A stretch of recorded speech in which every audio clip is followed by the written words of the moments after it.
हिंदी व्याख्याता भर्ती परीक्षा 2021। जी दोस्तों, हिंदी व्याख्याता भर्ती परीक्षा के लिए हमें कौन सी पुस्तकों का अध्ययन करना चाहिए, इसके लिए मैं आपको सजेशन करना चाहूँगा। तो दोस्तों, सबसे मैं ऐसी पुस्तकें आपको बताऊँगा जिसमें टोटल बुक्स में मानक बुक्स ही बताऊँगा आपको, और इन बुक्स के बारे में एक एक तथ्य मैं आपके साथ शेयर करना चाहूँगा, जिससे कि आपको पढ़ने में कोई दुविधा का सामना नहीं करना पड़े। तो सबसे पहले दोस्तों, मैं आपको सीनियर सेकेंडरी स्तर, जिसमें टोटल क्वेश्चन होंगे 55 और पर क्वेश्चन होगा 2 अंक का, तो टोटल 110 अंक 110 अंक के मटेरियल के बारे में बताऊंगा। पहले उसके लिए हमें कौन सी बुक्स का अध्ययन करना चाहिए और कौन सी बुक सबसे बढ़िया रहेगी, वो मैं आपको अब बताने जा रहा हूँ दोस्तों। तो एक एक आप तथ्य को बारीकी से समझे, और बुक्स की सूची में आपके सामने पेश कर रहा हूँ, वो आप इस वीडियो के माध्यम से बुक्स की सूची बना के बाज़ार से ले आइए और उसका नियमित रूप से 10 से 12 घंटे अध्ययन करते रहिए। तो सबसे पहले बुक्स हैं हिंदी साहित्य का इतिहास। हिंदी साहित्य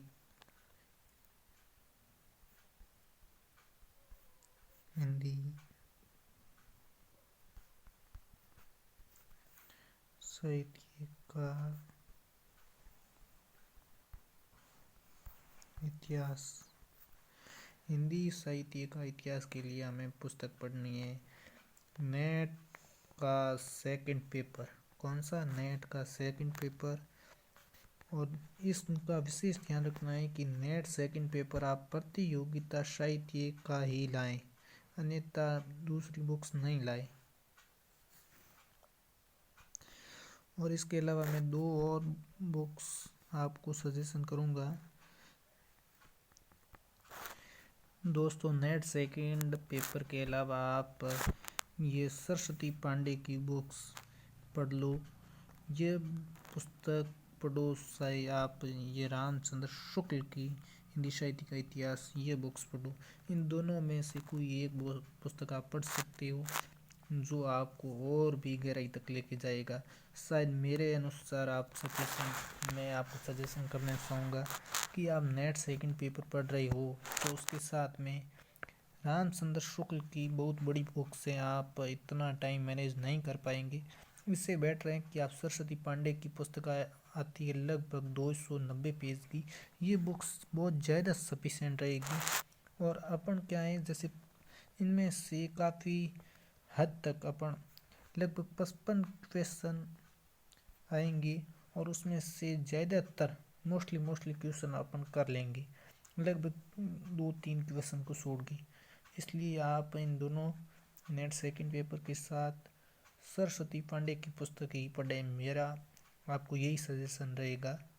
बट आगे मैं और पुस्तकें सजेशन करूँगा काव्य शास्त्र की कि कौन सी बुक्स अच्छी है। अब बात करते हैं काव्य शास्त्र की। तो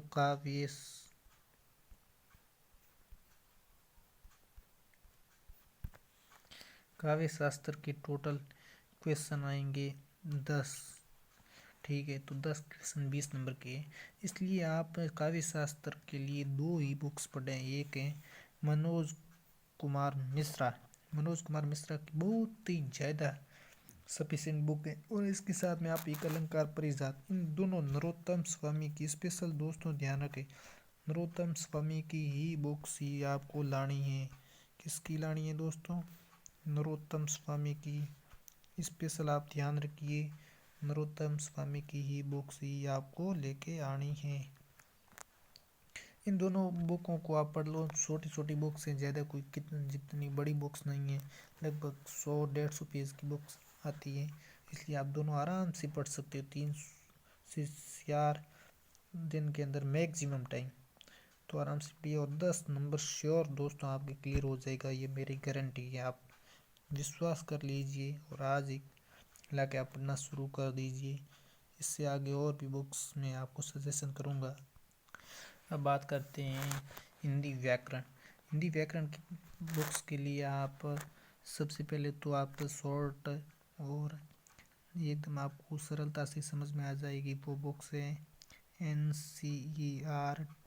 एनसीईआरटी की बुक्स पढ़ें। और इसके साथ में एक आप राघव प्रकाश की पुस्तक को शी पढ़ लें। राघव प्रकाश, ये राघव प्रकाश की है। इस बुक्स को आप आराम से पढ़ सकते हो। इसमें से हिंदी व्याकरण के टोटल क्वेश्चन आएंगे 30 क्वेश्चन आएंगे और पर क्वेश्चन 2 नंबर का है। तो इसलिए लिहाज से मैं आपको बता दूं टोटल 60 क्वेश्चन है और इतने इम्पोर्टेंट है दोस्तों कि ये जितने ज़्यादा अपन कवर कर सकते हैं उतने ज़्यादा अपन दूसरों से आगे जा सकते हैं, क्योंकि इसमें मैक्सिमम गलतियाँ होती रहती हैं हर स्टूडेंट के लिए। इसलिए अपन को ज़्यादा से ज़्यादा ये मटेरियल कवर करना ही होगा।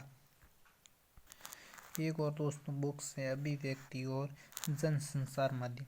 तो हिंदी व्याख्याता भर्ती परीक्षा के सेकंड पेपर के अंदर मैं बात करूं तो इस बुक से क्वेश्चन आते हैं 20 क्वेश्चन आते हैं जो अभिव्यक्ति और संसार माध्यम, जिसमें से अलग अलग व्यवहारिक लेखन इसमें आ जाएगा, जन संसार के प्रमुख माध्यम आ जाएगा, सृजनात्मक लेखन जिसमें कविता है, कहानी है, नाटक है, डायरी है, इनको कैसे लिखा जाता है, किन विधाओं में लिखा जाता है। इन टोटल विधाओं में से 20 क्वेश्चन आएंगे। कितने दोस्तों? 20 क्वेश्चन। तो ये किसकी बुक है? एनसीईआरटी क्लास 11-12 में चलती है। गवर्नमेंट विद्यालय की 11वीं व 12वीं कक्षा में ये बुक्स मिल जाएगी आपको आराम से। मार्केट में भी अवेलेबल है और कोई भी स्कूल से भी अपन लेके पढ़ सकते हैं।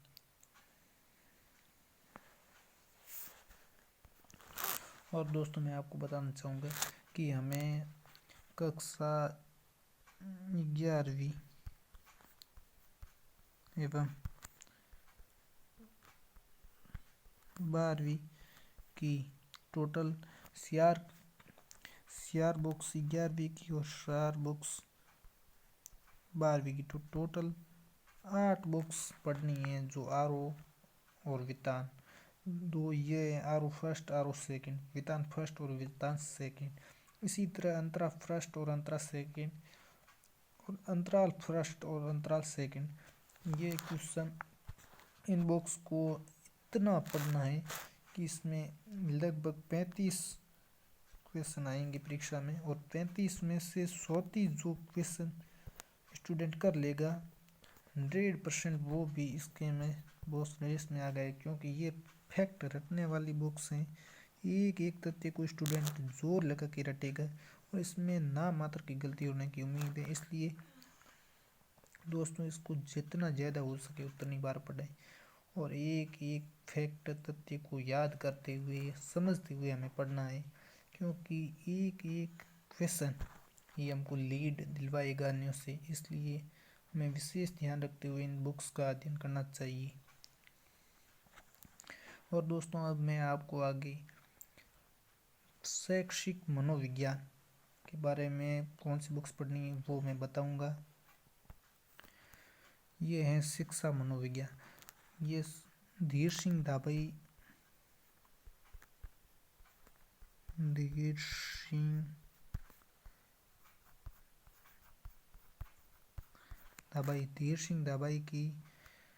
सिंह धाबई की ये बुक्स हैं, अवनी पब्लिकेशन के नाम से आती हैं, जिसमें फर्स्ट ग्रेड की।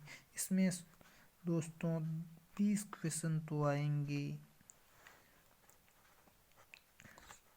मनोविज्ञान से संबंधित और 10 क्वेश्चन आएंगे सूचना प्रौद्योगिकी एवं कंप्यूटर के।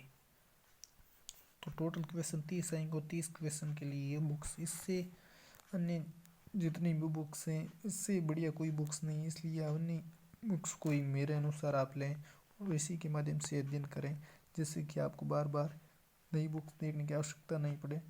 इसलिए आप धीर सिंह धाबई की बुक्स को अवश्य देखें। तो दोस्तों मैंने आपको ऑलरेडी सभी बुक्स के बारे में बता दिया है। अब आपको दोस्तों जी तोड़ के मेहनत पे लग जाओ और इतना बढ़िया टॉपिक तैयार करो कि आपको हर एक क्वेश्चन के लिए मशक्कत न करनी पड़े और हर क्वेश्चन ही आपको विजेता बनाए। थैंक यू दोस्तों। चैनल को सब्सक्राइब ज़रूर करें और बेल आइकन के बटन को भी प्रेस करें। अगर आपको ये वीडियो पसंद आया है तो दोस्तों शेयर अवश्य करें। मैंने मेरा 100% देके आपको क्वेश्चन और बुक्स की सूची दे दी है और बुक्स की एक एक पृष्ठ के बारे में मैंने आपको स्पष्ट बता दिया है। Thank you, all is well दोस्तों। भविष्य के लिए मैं अग्रिम शुभकामनाएं आपको प्रेषित करना चाहूँगा और आप जिस आशा के साथ मेरा ये वीडियो आपने देखा है उसी आशा और जोश के साथ आप हौसला बढ़ाते रहें। थैंक यू दोस्तों, धन्यवाद।